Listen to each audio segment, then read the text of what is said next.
Amigos y amigas, muy buenos días. Gracias por acompañarnos este sábado para presentarles el informe gubernamental sobre la emergencia sanitaria.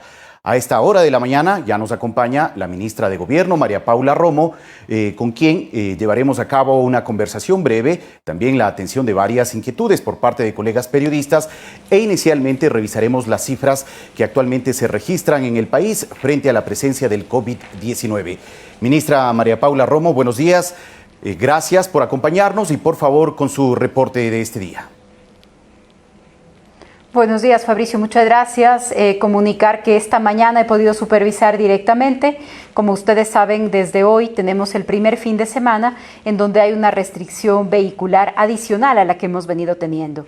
Los vehículos particulares no pueden circular para asuntos privados, solamente tienen permiso de circular los que se dedican a las tareas de salud, de seguridad, de alimentación, provisión de alimentos, los sectores cuyo funcionamiento está garantizado.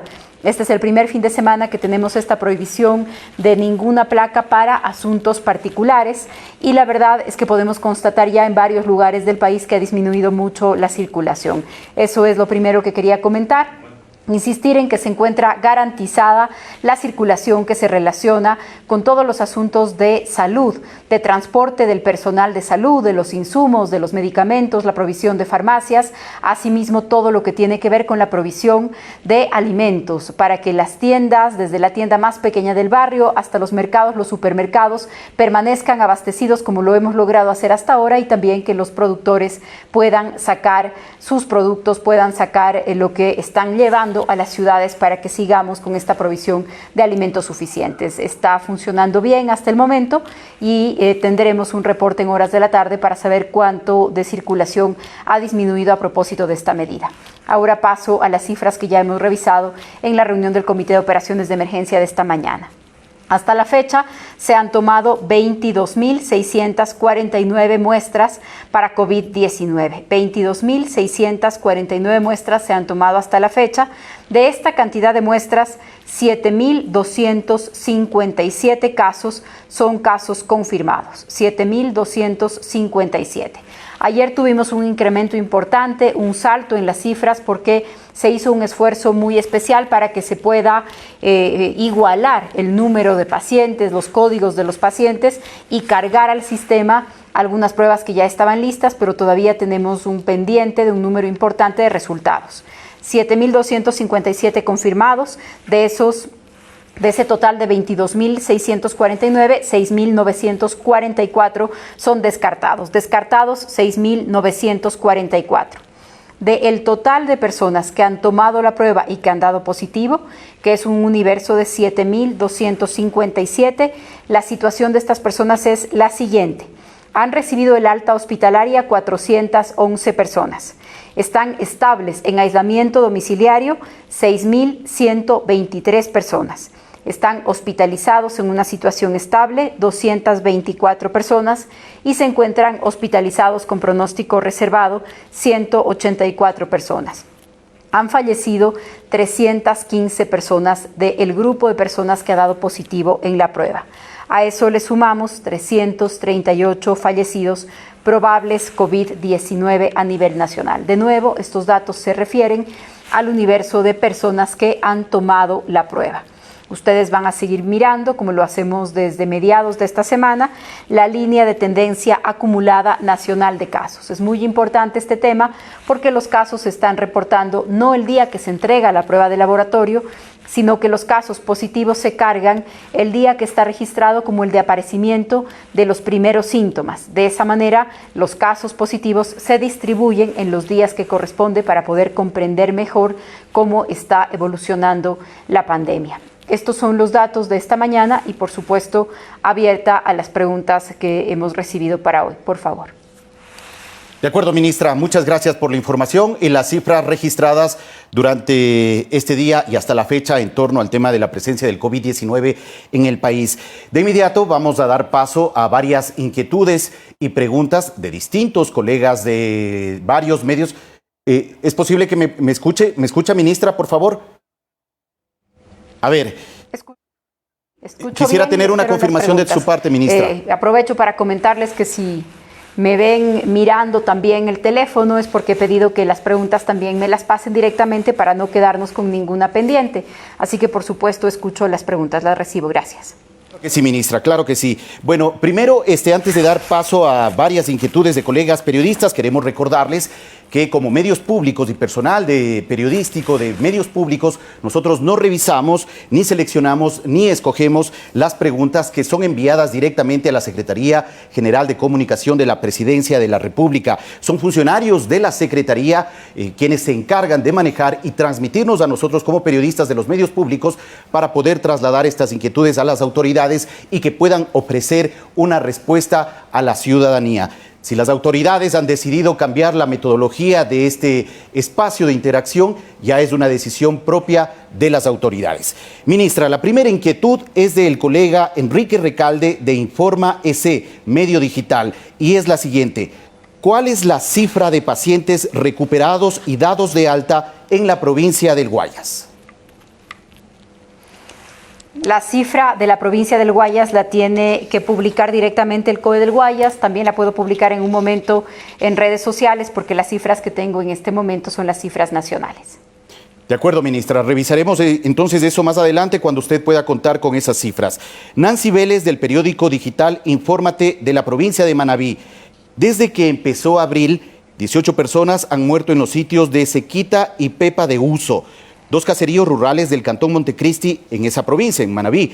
¿Tiene algún informe sobre las 18 muertes en 11 días en este pequeño sitio de esa provincia de la región litoral? La información nacional que tenemos es que Manabí registra hasta el momento 22 fallecimientos de personas que dieron positivo en la prueba de COVID. Las defunciones adicionales o las defunciones que no se encuentren en este registro, tendríamos que consultar directamente si han sido reportadas al Ministerio de Salud Pública como posible COVID y podríamos hacerlo luego de que se termine este programa para poder consultar con el zonal encargado de ese lugar. De acuerdo, muchas gracias, ministra. Nicolás Aguilar de Alfa Noticias plantea la siguiente inquietud. ¿Qué provincias ya tienen el virus como comunitario? En la provincia de La Suay, al ser comunitario el virus, ¿qué medidas adicionales se implementarán? En este momento, las medidas restrictivas que tenemos en todo el país han sido tomadas con base en la situación de la provincia que tiene el contagio comunitario y de mayor expansión, que es Guayas. Así que en este momento ya estamos todos con las medidas que se requieren o con las medidas más estrictas que hay en el país, las compartimos todos.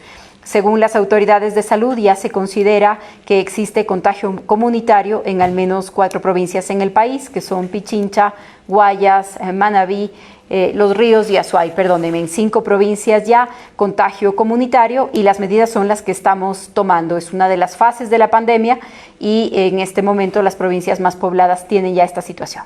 De acuerdo, ministra, la siguiente inquietud está relacionada a esta última respuesta que usted ha ofrecido. Y esta inquietud es de la periodista Raquel Vargas de Radio Saracay de Santo Domingo de los Áchilas. En aquella provincia las autoridades locales han hablado de que el contagio ya es comunitario. ¿El COE nacional puede aclarar esta información? ¿Es o no el virus comunitario en la provincia de Santo Domingo de los Áchilas? Creo que ya se ha respondido. Hay que revisar también cada caso. ¿Cuándo se pasa de una fase a otra de contagio? Es cuando ya tenemos una persona que da positivo, que no tiene una relación directa con los casos que están controlados. Mientras existe un cerco epidemiológico y hay cómo seguir el rastro de en qué momento se produjo el contagio, respecto de qué paciente, entonces todavía es posible saber cuál fue la línea, cómo se dieron estos contagios, en dónde se dio este contacto. Cuando ya no están todos los pacientes dentro de este cerco, cuando ya no es posible hacer ese análisis, entonces se habla de contagio comunitario, habría que analizar el caso de Santo Domingo. Aprovecho también para ampliar un tema. Por favor. En estos días hemos recibido información, por ejemplo, de periodistas que nos dicen, miren, aquí en la provincia de Cotopaxi, el dato que tenemos provincial es un dato más alto que el nacional. Efectivamente, los COEs provinciales tienen la información al momento. Por ejemplo, la información que el COE provincial de determinado lugar de esta tarde es la información más actualizada con la que cuenta. El COE nacional consolida toda esa información En realidad el COE recibe esa información, la recibe del Ministerio de Salud y esa información pues se tarda más tiempo en llegar hasta las cifras nacionales. Por eso es que ustedes verán que en algunas ocasiones una cifra que ya es entregada en la provincia todavía se tarda un día para llegar a ser entregada o a ser parte de las cifras de lo nacional. Por eso es que también los COEs provinciales ofrecen las cifras, en algunos casos también las ofrecen por cantón para que la ciudadanía esté lo más enterada, y estas cifras son actualizadas al momento cuando las ofrece el COE provincial. Luego transcurren algunas horas para que se consoliden en lo nacional y nosotros podamos reportarlas probablemente al día siguiente. Esa es la diferencia que existe entre algunas apreciaciones, pero hay equipos técnicos que hacen esta revisión para que luego nosotros podamos trasladar la información global. De acuerdo, muchas gracias, ministra. Fabián Paredes Vanegas, de TCN Periodismo Digital. En días pasados, el ministro de Salud manifestó que el personal de salud contagiado y fallecido no se infecta en sus lugares de trabajo, sino al contrario, llevan el virus a los hospitales. ¿Esta es una posición oficial del gobierno o individual del ministro de Salud? No conozco las declaraciones exactas a las que hace referencia, pero le aseguro que he conversado con el ministro de Salud y que la reflexión que el ministro ha compartido conmigo y con otros miembros del gabinete que estamos trabajando en estos temas es que el personal de salud está doblemente expuesto, porque el personal de salud no solamente está expuesto en su trabajo por estar en primera fila, sino que también, como cualquier otro ciudadano, podría adquirir el virus, podría contagiarse en su vida diaria, en este contagio comunitario, en este contacto con la comunidad. Eso es lo que yo en las conversaciones y en las explicaciones que nos ha dado el ministro de Salud puedo decirle, que más bien él se ha referido a un doble riesgo de las personas que están en primera fila. No sucede lo mismo con el caso de policías, de militares. No solamente es el riesgo por su trabajo, sino el riesgo por su vida cotidiana. Estoy segura de que es algo en ese sentido a lo que se está refiriendo la pregunta, a un doble riesgo que corren quienes están en primera fila, como ciudadanos, como el que corre cualquier ciudadano, y adicional por enfrentar el virus con su trabajo. Ok, ministra. Brian Espinosa, de Pichincha Universal, ¿bajo qué parámetros se están repartiendo las pruebas en las diferentes provincias? ¿Por nivel de población o por número de contagios? Bueno, cada provincia necesita pruebas relacionadas con su población, con la cantidad de personas, pero sobre todo las pruebas se entregan a los laboratorios. No es que la prueba se entrega a una provincia, sino al laboratorio que puede hacerla. En este momento las pruebas se están haciendo en Quito, en Guayaquil y en Cuenca, en los laboratorios del INSPI. También están haciendo pruebas los laboratorios del Instituto Ecuatoriano de Seguridad Social, y las distintas zonales o provinciales del Ministerio de Salud tienen también un número de pruebas para las tomas que luego son enviadas a los laboratorios, pero se distribuyen según la población y luego se envían para poder concentrar las muestras. Estamos trabajando, y este fue un tema que se trató esta mañana también en el COE. La CENESID se incorporará al grupo que está coordinando para que los laboratorios certificados, los laboratorios autorizados de las universidades también se puedan convertir en nuevos centros para la toma de pruebas y también para desarrollar los exámenes, y que no tengan que enviarse en aquellas provincias o en aquellas ciudades en donde no tenemos laboratorios que estén haciendo la prueba. Siguiente pregunta, de Lorena Bernal, de Radio Ecuashiri. ¿Existe indisciplina por parte no solo de ecuatorianos, sino también de algunos extranjeros que viven en el país, quienes incluso suben videos mofándose de la emergencia sanitaria? ¿Qué sanciones podrían recibir? Y si puede enviarles un mensaje de concientización. Sí, aprovecho su pregunta para hacer algunas aclaraciones. Un video en el que una persona se mofe, a pesar de ser una situación tan dura, a pesar de ser una situación tan dramática para todos, esto no constituye una violación a la ley. Burlar el toque de queda sí constituye una violación en este momento a las instrucciones de lo que estamos viviendo.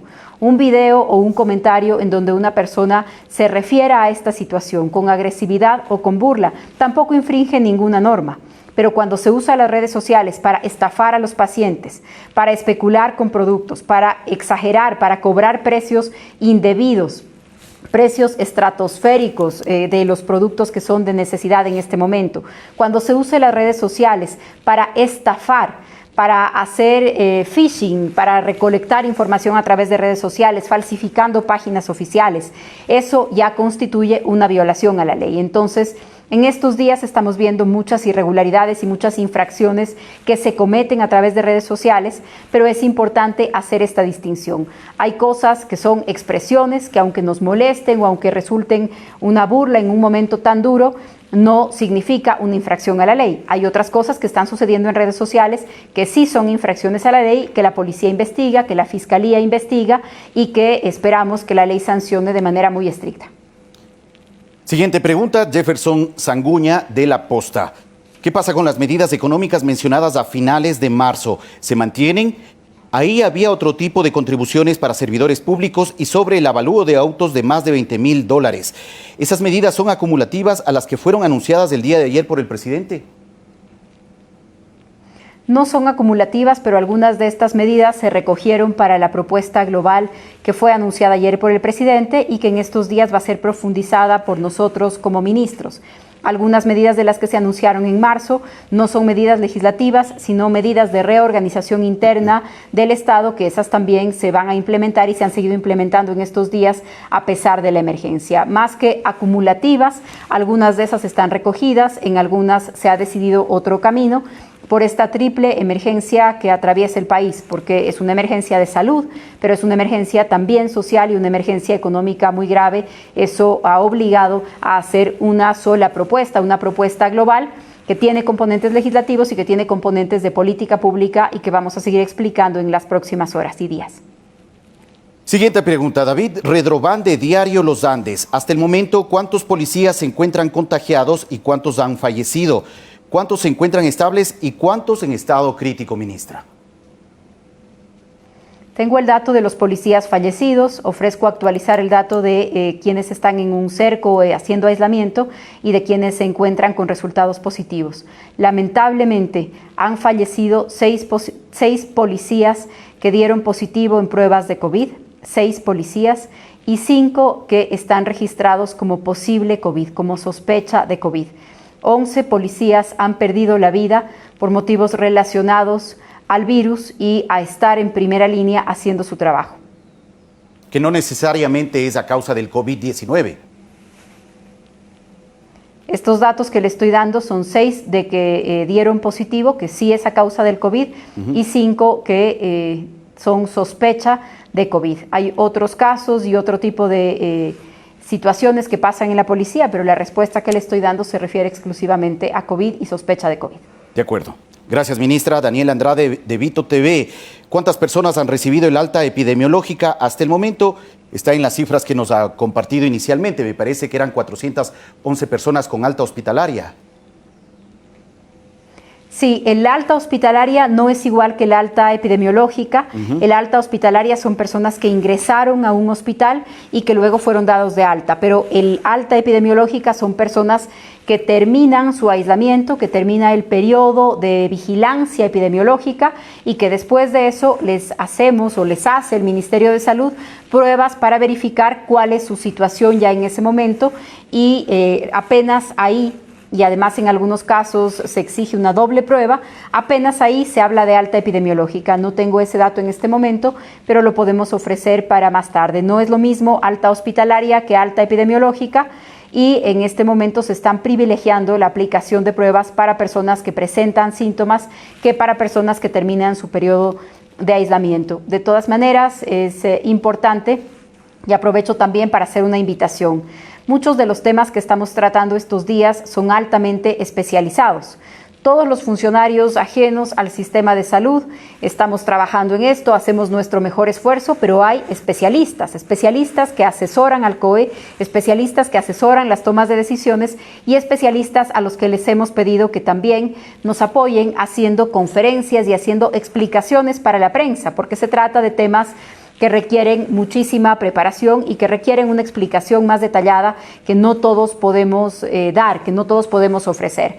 Hoy vamos a empezar con este modelo a las 4 de la tarde.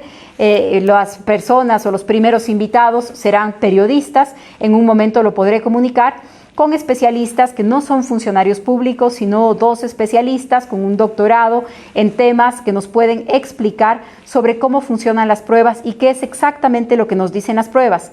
Creo que eso también va a facilitar que todos manejemos de mejor manera los términos y que personas con alta especialidad en un tema tan delicado como es el tema de salud puedan responder inquietudes muy precisas.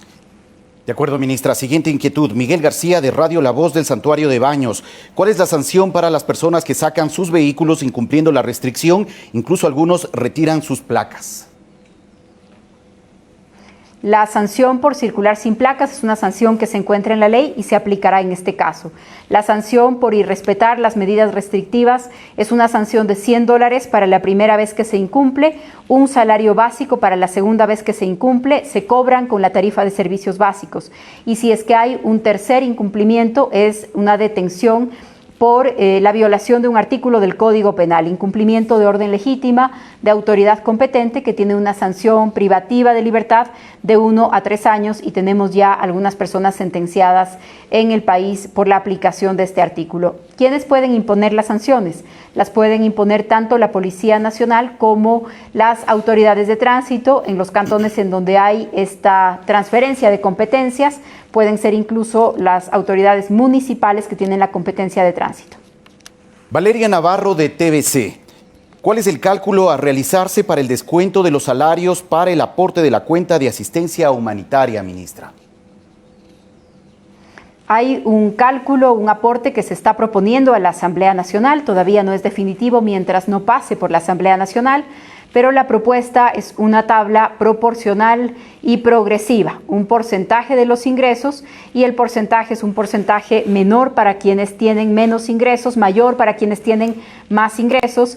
El Servicio de Rentas Internas pondrá en línea, no sé si en este mismo momento ya lo está, si no lo estará en algunos minutos, pero el día de hoy pondrá en línea una especie de calculadora para que cada persona sepa, según su ingreso, cuál será nuestro aporte para una cuenta nacional humanitaria que permita enfrentar esta emergencia.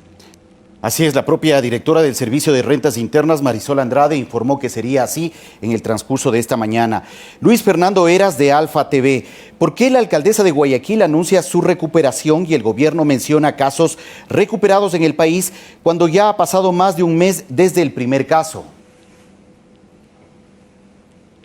No comprendo la pregunta de por qué una persona se recupera y ha pasado más de un mes desde el primer caso. Cada persona tiene un tiempo de aislamiento preventivo que cumplir y cada persona también tiene unos exámenes que le dicen cuál es su situación de salud en particular. Entonces, no sé si a eso se refiere la pregunta, pero eso aplica por igual para cualquier paciente. Ok, ministra. Víctor Hugo Aguirre, de Radio Vigía. Hace varios meses los médicos posgradistas están esperando su lugar para devengar. ¿Por qué no se les toma en cuenta para esta emergencia sanitaria? Bueno, entiendo que varios posgradistas están trabajando ya en este momento en la emergencia sanitaria. Entiendo que ya hay varios que lo están haciendo. Si es que hay algún caso particular o algún tema particular, puedo seguirlo contestando después de la consulta con el Ministerio de Salud a través de redes sociales. Pero de lo que conozco, tenemos posgradistas que están devengando y que están atendiendo esta emergencia. Nosotros mismos en la Policía Nacional los tenemos en los hospitales de policía. Joana Cañizares, de Portal Tu Voz TV. Hay muchas personas que durante más de 10 días han intentado retirar los cadáveres de sus seres queridos de los hospitales públicos. Hay personas que cobran $10 en los exteriores del Hospital del Guasmo Norte para ingresar y buscar los cadáveres. ¿Qué ocurre? ¿Se garantiza un sistema fluido para retirar los cuerpos? Si es que conocen de alguna persona que esté cobrando dinero por un tema relacionado a esta tragedia sanitaria, pero sobre todo humana, por favor tienen que hacérnoslo saber para que asuman las consecuencias de estos actos. Como ustedes saben, ya hay un funcionario de salud que fue desvinculado y una investigación penal en fiscalía para quienes se estaban aprovechando del dolor de las familias.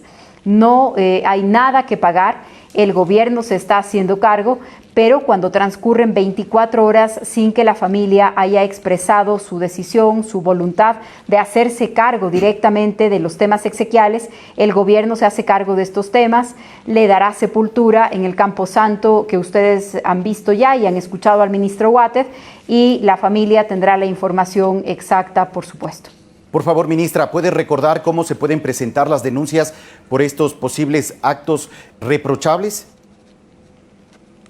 Sí, si conocen de algún tema, hay un número de teléfono que se está usando solamente para levantamiento de cadáveres, podrían hacerlo ahí, podrían comunicarse a través de cualquier autoridad para que nosotros podamos procesar la denuncia y no tengan que ir directamente a ponerla, pero también podrían poner directamente la denuncia ante los organismos de la justicia que están funcionando para flagrancia y los temas penales, o también una llamada al 911 para que la Policía Nacional pueda recibir esto y levantar un parte policial.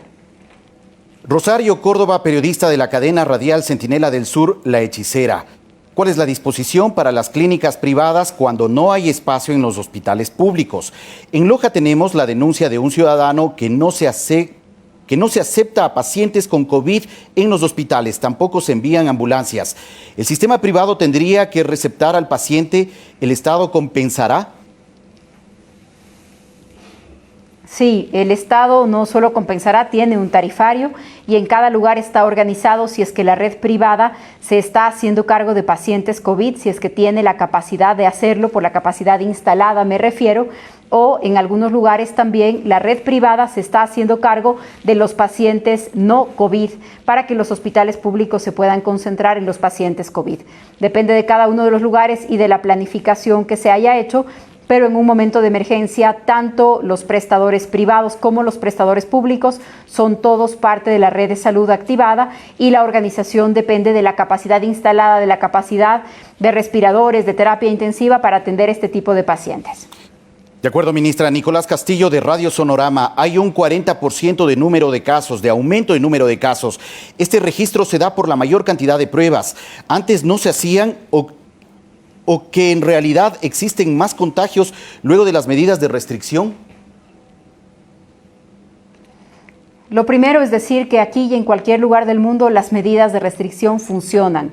Debemos creer, debemos confiar, porque así lo dice la ciencia, así lo demuestra lo que ha sucedido en los otros países. Este virus es de muy reciente aparición, tiene 3, 4 meses en el mundo, pero en todo el mundo las medidas que se están tomando son las medidas de restricción de circulación, las de aislamiento. Entonces, lo primero es decir que estas medidas funcionan. ¿Funcionan para llevar los contagios a cero? No. En ningún lugar del mundo estas medidas han permitido que el contagio sea cero, pero permiten mitigar, permiten evitar la velocidad del contagio si es que las cumplimos. ¿Por qué tuvimos ayer un gran crecimiento en los resultados? Los resultados positivos crecieron en un 46% comparados con el día anterior y los resultados descartados crecieron en un 38% comparados con el día anterior, porque este es más o menos la proporción, el porcentaje de pruebas cuyo resultado se reportó. Entonces, lo que tuvimos ayer fue un gran salto porque tenemos nuevos resultados. Y conforme apliquemos más pruebas, conforme tengamos más capacidad para hacerlas, los resultados seguirán subiendo, tanto de positivos como de descartados, porque se aplican más pruebas. Si quieren hacer un seguimiento exactamente de cuántas pruebas se están aplicando, esta es información que se ofrece desde el día 1, que en el cuadro de resumen del COE se encuentra en la parte superior del cuadro y dice cuántas muestras se han tomado hasta la fecha. De esa manera se puede ver que hay un crecimiento en una proporción similar de la cantidad de muestras, la cantidad de resultados positivos y descartados. Muy bien, ministra, gracias por la información compartida en este espacio, en este informe gubernamental sobre la emergencia sanitaria. Entendemos que usted también continuará respondiendo otras inquietudes de más colegas periodistas que no han podido ser tramitadas en este espacio a través de sus cuentas de redes sociales.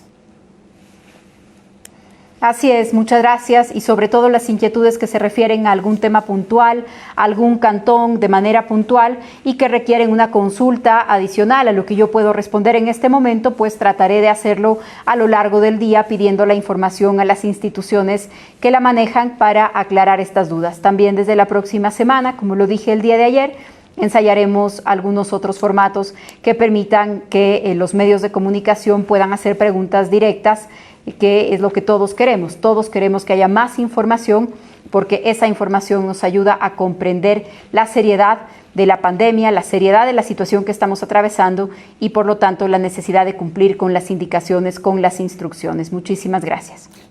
Gracias a la ministra de Gobierno, María Paula Romo, por ofrecernos información sobre la emergencia sanitaria que se vive en el país. Estaremos pendientes a nuevos reportes para llegar de manera inmediata con ustedes. Que tengan un buen sábado.